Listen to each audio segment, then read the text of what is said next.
Hey, welcome to Parents Under Construction podcast. We're so glad you could join us.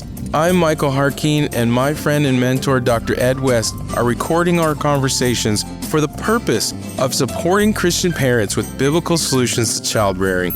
Our goal is to provoke parents to change ahead of their children. It is what is necessary for this thing called parenting that God has mandated. Again, welcome, and we hope you get something out of these discussions. Good morning. I'm here with Dr. Ed West. I'm Michael Jarquin. Again, we're here for our conversation. Brought my lovely wife with me today, CJ Jarquin. Hi, everyone. And the last few times we've met, we spoke about listening. There was 3 parts to it. Correct me if I'm wrong. The first one was actual listening and whether or not the child can listen, will listen. We then moved into speaking about repentance when the child's not listening. And then the third part, we moved into manners. So I thought that we were quite done with the subject, but today what we want to talk about is communication and the child learning communication by means of modeling that the parent's doing. Certainly we can be intentional about teaching communication, but I think oftentimes as parents, we're actually teaching communication and not knowing it. And therefore we lead into bad manners, bad ways of communicating, like teaching your child how to argue or teaching your child how to give commands because you're throwing out commands as a parent. CJ was just talking about that. Yeah, CJ's got a story we'd like to hear about. Well, I have a young one that I take care of, and he recently started speaking a lot. It went from 3-word sentences to now he's like full-blown 2-3 sentences, big words. And all of a sudden one day he was just like, hey, I need that. Very, how would you say, just like in a commanding voice, no manners or, no, it wasn't softly spoken. Yeah, it was just, hey, I need that. And then, hey, I want that. And then that's mine.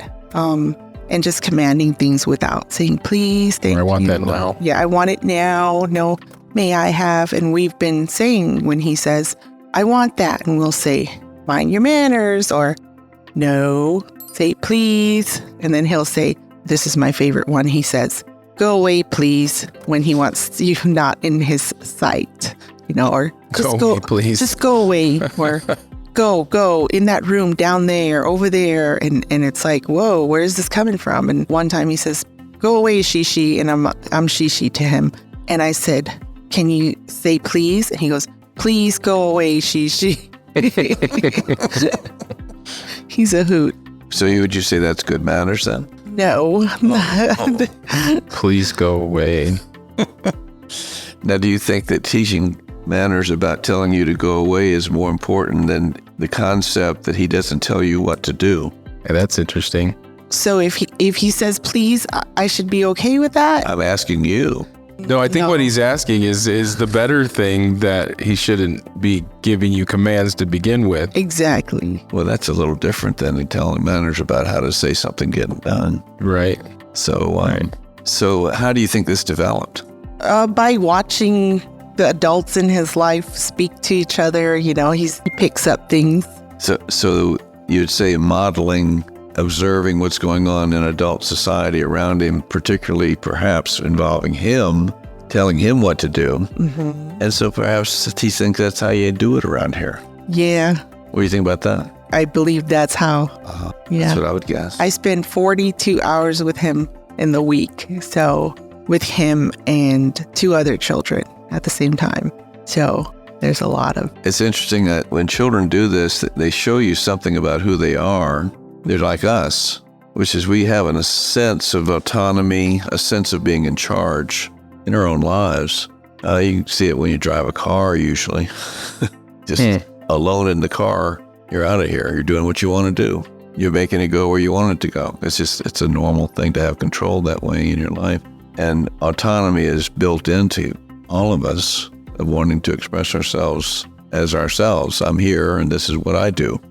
The other end of this, or the tension in it, is adjusting to the fact that everybody else is the same way, and that in society we have to make accommodations for the fact that each of us is this way.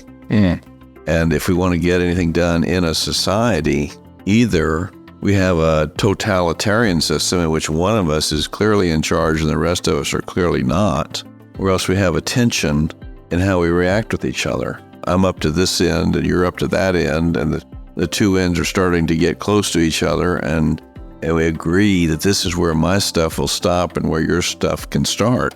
At some level, this is what's called boundaries. Yeah. That we intuitively begin to understand about where we are and where the other guy is, with the expectation that I have of you to be in my society and what your expectation of me is to be in your society. Meeting these expectations sooner or later begins to be what we call manners, which is we have standard ways of conducting ourselves with each other so we don't bother each other and we get stuff done. I mean, just for instance, where the three of us are sitting at a table, we each selected a place to sit, our own chair. Suppose I come over and sit in your chair. Well, yeah, but you're in your chair. It's sort of been unspoken at this point, right? So I throw you out of your chair and sit in your chair. Okay, well, here we go. Okay, yeah. We're not going to do that. So I'm showing my manners by not throwing you out of your chair or not sitting in your lap or whatever it is. Yeah. And you're doing the same thing with me, and it causes us to be able to sit here and talk to each other. If we don't have this understanding, we can't do that. We're settling, muscling our way around, trying to figure out where my space is. Oh boy. And so I think as it relates to parenting and having children, you might be setting these examples or ways of doing things, and then trying to get out of it is absolutely. We do hard. And we do it all the time. The children watch us. They don't know anything about it. Mm-hmm. They just see how we operate and they say, well, I guess that's how you do it. I don't know. Yeah. You tell me what to do. I suppose I tell you what to do. That's what's happening. Yeah. Wow. Everything you guys are talking about, I see happening with my kids, like from one talk to the other. The kids are just learning everything. And the beginning of this, unfortunately, is just talking too much. Yeah. Yes. Now, what have you learned about that? Well, first, they didn't speak at all. And then 2 years hits them and they're just like, blah, blah, blah, blah, blah. And it's amazing how you think that, oh, they didn't know that. But they did know that. Like you just said, they learned from us how to speak to us. Yeah. And it's kind of, after reading your book, it's disheartening because I've been taking care of them since they were 3 months old. And a lot of that's probably from me. So probably is. Yeah. Maybe you have your accent. I probably do. Yeah. So as the children begin to hear our words, they start seeing context for how we use our words. And then they look for a similar context and they use the words in those contexts. Unfortunately, they commonly don't know the definitions of the words. Yeah. And therefore, they're using words that they don't understand what the meaning of the words is, but they use them like we use them, and they say them the way we say them, and they put them in a context like we put them in a context, but they still don't know what they're talking about. I could relate with that in a way that I'm not fluent in Spanish. Yeah. My father was Hispanic, but I didn't learn Spanish as a child. So in my teenage years, I became curious about that side of me, and I would visit Costa Rica with my dad, and immersion is something else, right? Like, so this is what children are going through, is immersion. They're being subjected to all these things going on around the words and the context and what the meanings are. And so I got to experience what it was like to learn a new language because I had to. You hear people in America that have broken English because they speak first language something else other than English. But when you finally experience it for yourself, you're like, that's why that happens. You're not truly understanding the words sometimes. You're just trying to communicate. And sometimes you'll hear something from someone and then you repeat it in this certain context. It could have another meaning also. There are plenty of words that do that. Let's take what CJ just said about, you said 2.5-year-old? Mm-hmm. It's really young. Mm-hmm. A 2.5-year-old speaking like an adult. A sponge. Is what you're saying. This is called precocious language development. It's very common, by the way, and parents confuse this for a very smart child. He's so smart, though, Doc. He really is. That's the way they talk about children with precocious language development. They speak of them as very smart children. My radar the antenna always goes up whenever I hear some parents say that my 2.5-year-old's really smart. I know, but he does eat Play-Doh. So, Because listen, it's not smart. They say the artistic ones eat Play-Doh and paste. It's not smart to talk to you that way. That's correct. Okay, so it's not smart. Not smart. I say this, though. He talks like that to us, but I mean that he's smart because he'll come up to you and say, can we check the weather app? I need to know if it's cloudy. Wait a minute, what? He loves the weather app. He loves the weather But he's asking you to the radar app and open the drape so I can see the clouds. Oh, wow. If there's clouds. And if there's clouds, he says, it's rain. I said, yeah. I said, it's also known as precipitation. And he goes, but he's just so cute. Okay. Oh, he's real cute, I'm sure. Well, that's funny. You saying this. Isaiah, was exactly our youngest. the same. Yeah. He was the same. His mom used to look at anatomy and medical books with him. He was just fascinated by it. He loved it. He loved watching videos of cartoon form of babies being born. And he loved watching how the heart pumps so that the blood travels, the blood flow. And this young one, this new one, he just reminds me of my youngest child. And really, Doc. Well, it's great because what we're seeing now as a result of fostering that in his early childhood, he's very intelligent. He's a lifelong learner. He loves to learn. So he's actually in a statistics class that had 20 students and only 2 left in a week. But okay, we're digressing. Anyway, yes, we're digressing. So yesterday, I showed him the difference between a typhoon, a cyclone, a tornado, and a hurricane. And he just loved it. And he would say, can I see the hurricane again? But this was also like I'd like to make a point, and that is the issue is about listening. It's not about how smart you are. Yep. If the child listens to you, I'm not speaking about obtains information from you, achieves a volume of information that he remembers and can say back to you, even has understanding of the information that he's accumulated. The question is, does he listen to you? Follow got it. Your instruction, perhaps? Yeah, follow your command. If he's not doing that, what you're doing is developing a very dangerous situation. We're loading him up with knowledge of how really smart, yeah. And he doesn't listen. Where does that go? Oh, that's terrible. Yeah, that's terrible. It really is about listening. It's not about how smart he's getting. And I'm not saying it's not good to do what you're saying. Yeah. All I'm saying is if he's not listening, you've missed first base in your home run. Yeah. If you're enjoying the conversation, I think you'll get a lot out of Doc's book titled How You Feed a Cat. That is, How You Feed a Cat because I told you to feed the cat and you listened to me. This book is full of Doc's experiences as a pediatrician, father, and husband. It sheds light on the role of a parent in the child's life and how we as parents need to change ahead of our children. You can find the book on Barnes & Noble's website or in the app, and the link is in the description below. Okay, Doc, this is a real one. So he's also learning to potty train. I mean, he's pretty much got it. So yesterday, he pottied before to school. He pottied in school, did not potty before nap, woke up, did not potty after nap. At 4 o'clock, I was like, he hasn't pottied for me all day. And he kept saying, I need a diaper, please. I need a diaper. And then I was like, no, you have to go to the potty. And we're walking around, the timer's going off every 20 minutes to go to the potty. We go to dinner and he's eating and Going to the potty?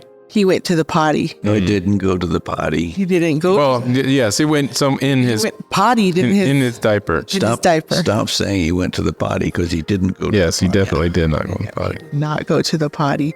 So yeah, those are my. Okay, now let's talk about this, what you just said. Okay. Is that real smart? No. No, that's not real smart. And that's what I'm trying to say. Yeah. He gets real smart, and he's not real smart because he doesn't listen. They'd be real smart because you guys are so smart. You guys are so much smarter than a 2-year-old. I hope so. You are. And if he were real smart, he'd be smart like you're smart, which is you got enough sense to go to the bathroom if you need to. That's right. You don't do it at the table in your underwear. That's right. Okay, well, that's not smart. And that's exactly what I'm trying to say right now. That he might get smarter and smarter in using language, but he's not getting smarter in common sense. He's not getting smarter in wisdom. Might we use the word mature? Well, sure. I remember you saying something about that if we're not careful while our children are maturing, they're going to mature past us. They're going to catch up to us and pass us. In terms of like, we need to be changing ahead of our kids so that we're instructing them and teaching them properly. I have a friend who was the oldest daughter of multiple children in a family, who by age 12 acted as though she were the mother in the family because her mother was not responsible. She was a very responsible 12-year-old with a half a dozen younger siblings. She was a very responsible 17-year-old with a half a dozen siblings. She knew all about how to raise children when she got married, but she did not deal with the emotional part of this stuff. Yeah. How much pressure can a 12-year-old responsible for a half a dozen children, how much pressure would that kid feel? Oh yeah, a ton. What would that be like? And to be isolated from adult society because her mother wasn't responsible, her father wasn't responsible. And she was literally taking care of these children. Or even being isolated from being a child herself. She's not a child herself. And so these children now are adults. They respond to her as older sister, set up as a mother figure, and yet they also see she's their peer. And so they don't treat her with respect that way. On the other hand, they do defer to her in certain aspects of what would you do about this or that. But when she says what she would do about it, they argue with her, as a child would argue with a parent who's not paying attention. Because she doesn't have any authority. I mean, she doesn't have any status this way. And so she has all this responsibility as a 12-year-old. Now, how's her emotional conversation with her siblings? She gets out of hand. She yells and she goes nuts with them and all this kind of stuff. She's just like them at that point. Okay, now this now is a child who grew up into an adult who had adult responsibility at age 12, but didn't have the capacities at age 12 to do what had to be done in her emotional life and in processing things in her mind and things like this. And so now she's got all this dysfunctionality. She's been working on this stuff for years, and her own children now were like her own children were very eager to get on with the independence of life, which is where she was. And she's had all this trouble with her own children this way. It's just, I mean, it goes on and on and on. And it begins with not paying attention to the fact that they're just babies. They're just toddlers. They don't have any sense. They don't know what's going on. And we do stuff in front of them. We don't know we're doing it because we're not paying attention to our own lives. But we're doing stuff in front of them, and they're learning from us as we do it.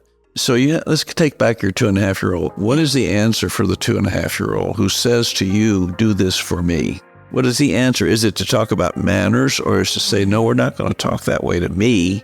You don't have the authority yet to say that to him, because if you say you can't talk to me that way, he will say back to you, sure I can. And he does. He does. So that's not the answer. Yeah. Okay, the beginning of the answer is put duct tape over your mouth.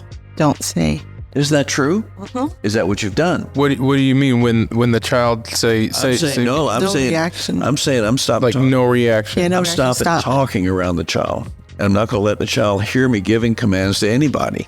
I want to show you something, Michael. Okay, you're showing it to me. You didn't cooperate. But you said you didn't give me a command. CJ, You tell me what to do. I want you to tell me what you just saw me do with CJ. Well, you put a pen out and you wanted me to grab it, I suppose, but you didn't say it, so I didn't. But she did. But she did. Yes. And what I do next? To get back? I held my hand out. And she put it back in. Oh, okay. Got it. You held your hand out. She gave it back. Yep. So it was just an understanding there. I didn't say anything to her. Right. Do you think I wanted her to take my pen just now? Yeah. Do you think I wanted to give it back? Yep. That's the gesture. That's what happened. I need to take notes. Well, it was the gesture. CJ, did I say anything to you? No, but I So I could just put him on the potty now. I don't have to say that word anymore. when I spend some time with her often, and the kids, and you and I are having these conversations all the time. So I'm constantly thinking, what do I do in this situation? Yes. Right. So I know he doesn't want to go take a bath. I know that. If I say to him, let's go take a bath, I don't want to take a bath. I know that's what's coming. So instead, I pick him up and we go take a bath. And you stick him in the tub. Another example is, you and I talked about preparatory commands. Yes. Really, I think it requires empathy in understanding why a preparatory command is important, right? And empathy meaning I can empathize with when I'm engulfed in something and somebody removes my attention from it. It's frustrating and possibly angering because I have to change my thoughts and Anyway, so with the children, what I've started to do is I've got an Apple Watch here and I've got a little timer on it, and I'll tell the children, okay, in 5 minutes, we're going to turn the TV off. You see that? 5 minutes. And I know, how old? They're 2. 2 or 3. 2 or 3 years old. Yeah, so I'm teaching, I guess I'm teaching the concept. They don't really know what's going on, but I keep showing it to them. And they do understand numbers, however. So I'm showing them, okay, we're at 4. Okay, now we're at 3. Now we're at 2. Now we're at 1. Okay, it's time to turn it off. Boom, turn it off. And I don't get any now, let me ask you pushback on it. Let me ask you this. Do you think you're primarily getting the thing turned off, or are you primarily teaching about time? I think maybe I'm teaching about time. You are teaching about time. You're teaching about time. And it's a wonderful way to do it. It's a wonderful way to do it because it makes it very real. Let them watch the little numbers click through. There's a number. They know the number. There's another number. They know that number too. Yep. They know which number comes next. And when the next number comes is when we're going to do the thing. Yeah. And this teaches them the passage of time. The concept of the passage of time is a huge part of normal child development. Children do not know what yesterday is. When they're 1 year old, they don't have the foggiest what yesterday is. Yeah. They don't know what tomorrow is. And they don't know how we use tense in our conversation. For instance, we will do this. We used to do this. We did do this. We are doing this. These are all uses of tense in language. They don't know how to do that. No. And they don't even know why we do it. They don't have any foggiest about it. All they can say, in fact, they commonly don't use those parts of speech when they speak. For instance, go outside. Yeah. If a child said to you, go outside, say it to me as you would say it. I would like to go outside. I would like to go outside. Oh, in other words, they just say go outside. Go outside. Got That's all they would say because they don't know how to use all these little pieces of language. Right. Well, they're always in the present moment. They hear us say it. Yeah. I'm going to go outside. Yeah. You're going to go outside. We're going to go outside. I'll go outside tomorrow. I did go outside yesterday. They don't know what that means. Yeah. That's why they say, but I want it now. I know it. And they may know what now is. Yeah. They begin to know what now is. But I think it's probably between 2 and 3 before you think a child has insight in tomorrow and yesterday. It's easier to do tomorrow, I think, than it is yesterday. Anyway, the point is that they learn them both. They learn them both. All right. But if you're using the word, let's say, for instance, in a half an hour, we're going to have lunch. To a 2-year-old means nothing. I don't know what a half an hour is. Not unless you teach it to them. You just said we're having lunch is what I heard. We're having lunch. Where's the lunch? I told you in a half an hour. I want lunch. You said we're having lunch. Okay, You brought up lunch. You brought it up, and then we're having an argument. Yeah. And I don't even know what we're talking about. Right. I don't even know what we're talking about because I don't do this. Oh, another great example is I used to watch these 2 kids, and we would watch videos on YouTube, children videos.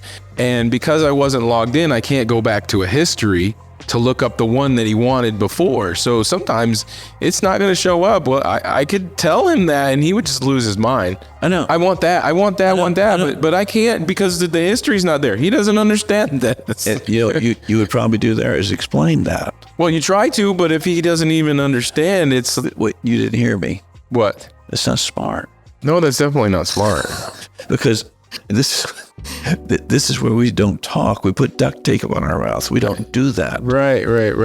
Do that. Okay, I get it. All we're doing. My explanation was worthless. It's not just worthless. It's actually caused a fight. It's feeding it. Yes. It's feeding it. Yes. See, to start with, I'm talking about now, let's say a 1-year-old, 2-year-old loves to hear you talk, has no idea what we're talking about, but loves it when you talk. The kid was connected to your voice before it was born and loves to hear you talk about anything. Does that apply even if they didn't speak? It's a profoundly important thing. Well, sure. No, I'm making the connection between, say, mother and father, because obviously the child's in the mother's body. Conversation's going on. Yeah, and the father is in the vicinity. Yeah. But when we're talking about, let's talk about CJ and the children she takes care of, she wasn't there for that part. No. But perhaps because of the bond that's been created over time, is it fair to say that they want to hear her speak? Yeah, and so starting with, I don't know what we're talking about, but I like to hear you talk. Mm-hmm. Then they learn how to get you to talk. For instance, you said you were in a group meeting with mothers, and you said while you were talking, the mother was correcting the little child on the floor. Don't go over there, leave that alone. Always. Right? Yeah, always. Okay. This child at this age, what, 2 or 3 years old? 2. 2-year-old. Just turned 2. Who is the mother talking to immediately before this happened to all these other people? Is she talking to me? No. I wonder if I get her to talk to me. What happens if I do this? No, honey, don't go over there. Yeah, that works. Yeah, that's in the book. I wonder if it'd work again. No, honey, stay away from there. I told you not to go over there. Yep, that really does work.